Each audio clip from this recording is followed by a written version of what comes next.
Mr. Chairman, I yield 2 minutes to my friend and colleague, the Chairman of the Oversight and Investigation Subcommittee of the Armed Services Committee, the gentleman from Virginia, Mr. Wittman. Gentleman from Virginia.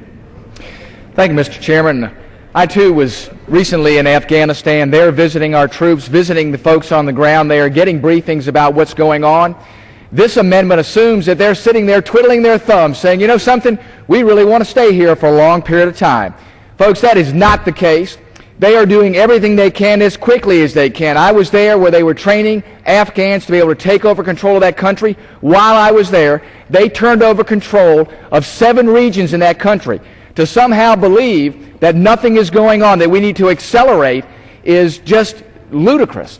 They are going as fast as they can, but they're going at a rate to assure that we're going to be there and be there successfully in helping the Afghan government do what they need to do to make sure they assume control of the country and that they can maintain control and can make sure that they are there to defeat the Taliban.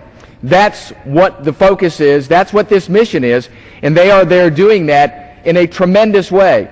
Somehow saying that we're going to go ahead and accelerate this, create artificial time frames without being aware of what's going on the ground, and saying somehow our military leaders aren't doing things as quickly and as efficiently as they should, I think denies the reality of what they are doing, which is going as quickly as they can and doing a fantastic job of doing that.